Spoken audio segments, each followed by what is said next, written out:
What type of music is that out there, friends and family? What kind of music that goes doom doom doom doom doom doom doom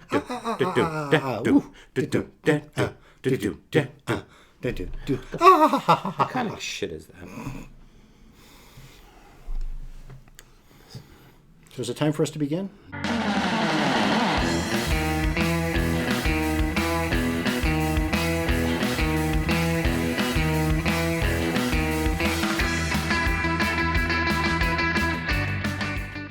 All right. So is this a Tiki with Ray, or is this a We Shall Tiki with Ray, or is this?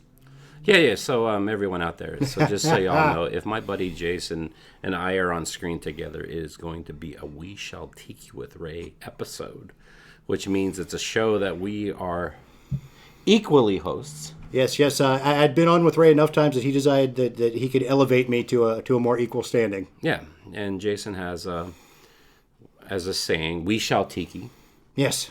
And came up with a logo for it. Well, Rob Kramer came up with a logo. It was based on a photo taken at the Devil's Reef, and Rob fully animated it, made it look like the Tiki fan I want to be, the happy guy I'd like to be. Yeah, well, let's make that happen. Yes. So this is an episode of, what is it called, Jason? We Shall Tiki with Ray. And, well, I'll be honest. One of my first memories of like people wearing Hawaiian shirts was like Weird Al. Yeah. Wacky DJs on the radio. It was a dorky attention getter. Yeah, it was like comedians. And then it makes me think it's like, well, then is Tiki weird? Like, are you a weirdo? And right. And obviously I wear them all the time now.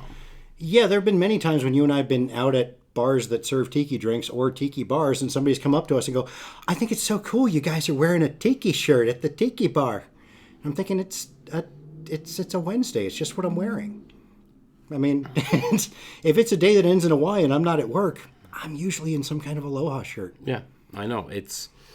Well, what I realize is that tiki is a subculture of a subculture. I mean, a lot of the people that I know that are into tiki, well, not everyone, but a lot, come from more of like a punk rock alternative background. Right. So you're already, if you were a punk rocker, well, a lot of people that are into tiki, we're all kind of older now. Like I'm 48. I'll be 48 in just a few weeks. And you're getting old. Yeah. And like Ray. But back then, back in the 90s or the 80s, we were all punk rockers. So I didn't have a mohawk, but I'm sure there were a lot of people wore.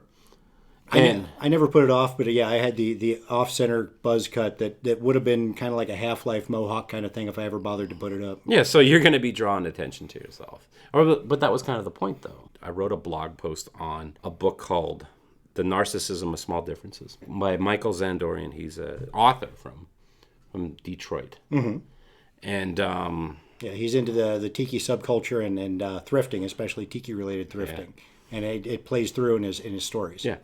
And one of the first things that one of his characters talks about is like, she's like, "Are we weird?"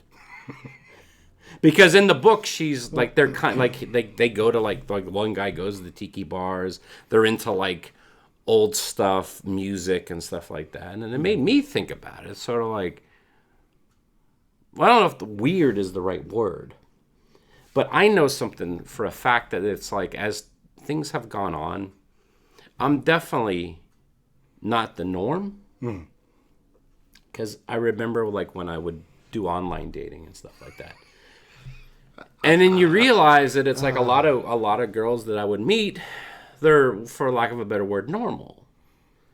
But then once you started talking about a lot of the things that I was into, like punk rock, industrial music, like mid-century modern furniture. So yeah, Ray, this could go into a whole different topic, dating with tiki. Yeah, well, yeah. Because I haven't spoken about it much, but I'm somewhat recently singled myself, so I'm kind of rediscovering life in my later 40s as a single guy, and I'm wondering, tiki's been a huge part of my life for at least the last 6 days. I mean, it it was longer ago than that, but that I started really figuring it out and getting into it and it becoming a regular part of my life, probably 6 to 8 years. And I enjoy it. It's one of the things that brings me joy. It's that sense of whimsy in my daily life that I need. But how do you explain it to somebody that doesn't know anything about it without being, that guy? Yeah, well, another thing, too, is sort of like, for most normal people, a tiki bar is like that. A beach bar. Yeah, a beach bar called Tiki Jim's that serves like blue drinks and diabetes, and like, that's tiki. It's like, no, not really. The thing that I realized, like when I would, like I remember, like I've always been a copier printer technician. That's what I would do, and I would talk to the guys that I would work at. And I've always been into music, and I'd go to a lot of punk rock shows. And trying to explain to like my fellow coworkers like what the music was like. So what kind of music? What's that music like? And I'd be like, oh well, it's like the Ramones. It's punk rock. And they'd be like, what's the Ramones? And you're like, you don't know what the Ramones are? Well, kind of like the Sex Pistols with better lyrics and better musicians. They would have the time that they wouldn't even know what the Sex Pistols were. Yeah. And what I realized, it's like. It's a subculture that once you get in, when you're in this world, you're in it. Mm. Like most of the time, most people I know that are into tiki, they're into punk rock, or they're into alternative culture, or if they're not into rock and roll or punk rock, they're into rockabilly. Mm-hmm. And rockabilly is like a whole subculture unto itself too. And you got to think. I remember, like in the mid 2000s, I had the slick back hair when I had hair. On the top of my head, as opposed to the rest of my body. And I would, I'd slick my hair back, and I had like the Buddy Holly glasses and stuff like that. And I had the chain wallet, and there was a look that I had that was pretty common if you were like into like the rockabilly rock and roll scene. Yeah, I remember the chain wallets. Yeah, but outside of that, you're like an outsider. And I remember like. I would go to different offices and different branches and stuff like that, and you'd see the girl or the one woman who was into like rockabilly, because she'd be like dressed up in the office, and you'd be like, "Wow, you're the only beautiful woman here." And I remember, but they would stand out so much, and you got to think that like all their coworkers are probably like, "Ah, well, that's Susie over there. She's a weird Susie. She's a little weird, But when you're into this stuff, becomes the normal. The thing I realize is when, like a perfect example is I'm good friends with Dan Savola, which they pretty much have like the largest tiki mug collection I ever have. And so their whole house is filled with tiki. In a fully themed house. In a fully themed house. They have a jungle room with like sound effects going on and stuff like that. And like several times they've had people from the local news agency or the news station or the new magazine come on to their place, and they'd show them around. Look at this wacky couple with the... And then you're like... Look at these strange rangers right here. Yeah, and then you realize, like, in my mind, oh, yeah, that's normal. Yeah, because most people I know have a home tiki bar. Well, yeah, once you get used to this is the thing that you're into. So does it relegate you to a more insular crowd of people that are already initiated into tiki? Or how do you explain it to somebody new? Because I know I've had the experience of going to bars that serve tiki drinks or even tiki bars, and being seated next to somebody that it's their first time, or they're not used to that sort of thing, or they don't like rum drinks. And then spending like half an hour telling them about the Mai Tai and telling them about Don the Beachcomber and Trader Vic Bergeron and the basic history of how tiki got started and where it went and how it came back. And next thing you know, you've been sitting next to somebody for 2 hours, and now they're interested, and they want to be Facebook friends, and they want to explore the whole tiki thing too. Yeah. I mean, to me, it sells itself. But I like to think that if you're someone who's going to be into this, you're someone who's more open-minded to begin with. I mean, would you consider yourself? I mean, I know your past. You were like into punk rock and grunge, and you like Primus. So yeah, there was a time when I was Alterna guy. Yeah. When I was in the Navy, but I was still the weird guy. Well, this is a good question for you, Jason. Like, what got you into alternative stuff? Alternative culture. I would say just some exposure in high school, meeting a few people that introduced me to a few bands, and I mean we're talking like Social Distortion, The Damned, Mudhoney, a few other bands that people went, hey, listen to this, and I was like, wow, that is so different than what I'm hearing on the radio. And after that, I was hooked.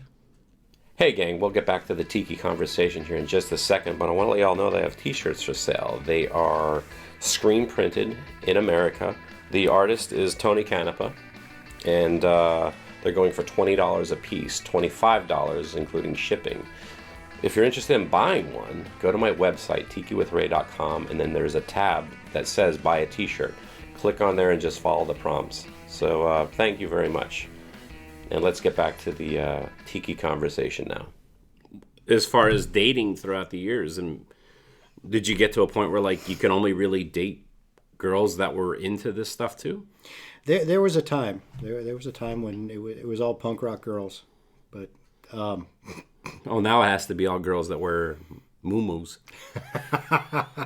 And just tried to say, if I go out to the Tiki bar, I love wearing a fez. I think fezes are awesome. Yeah. But wearing a fez in your daily life is going to get you some really odd glances. Yeah, dude, if you're walking down the street and what do you work? You work on a military base? You just showed up at the military base with this now, I do Aloha Fridays, so because my work didn't tell me no, I wear an Aloha shirt every Friday, and it kind of cheers me up and makes me look forward to the end of the week a little bit more. But I imagine if I were to wear a fez into work, they'd probably tell me no.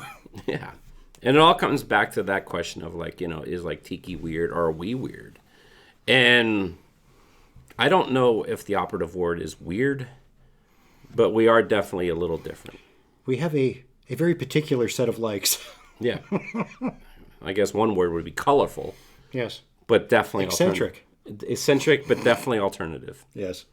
And if you're into Tiki, I don't think you're weird. I think you're awesome. What do you think, Jason?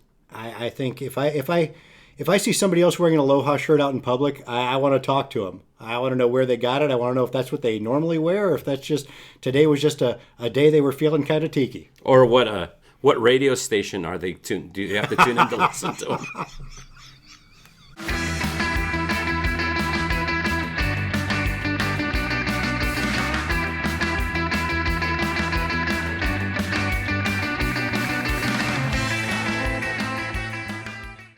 What station are you a DJ for? Yeah, the next time I see someone in a Aloha shirt, I'm going to be like, so are you on in the mornings and WKTM 95.3? And then, of course, there's also the trope of the middle-aged guy that wears Aloha shirts all the time, and I became that guy without even realizing it. It was not a conscious effort. Yeah, I think you're right, Jason. I'm that guy now, too. It's the hide the gut. It's mostly if I wear an Aloha shirt, I'm generally in a better mood than if I'm wearing a different kind of shirt. Yeah, because it doesn't make you feel fat. So, to all my Tiki Ohana out there, you're not weird. You're just different. What was the 60s thing? Let your freak flag fly? Yeah. Let your Aloha flag fly. Enjoy it. Celebrate it. Have fun with it. Have a good night. Let your Aloha flag fly. That's good stuff. Hey gang, this is Tiki with Ray, and I just want to say thank you very much for checking out my video. I hope you enjoyed it. And if you want to see more episodes, click on the subscribe button. And if you liked the video, give it a like. That would mean a lot to me. And if you have any comments or suggestions, please leave a comment in the comment section below.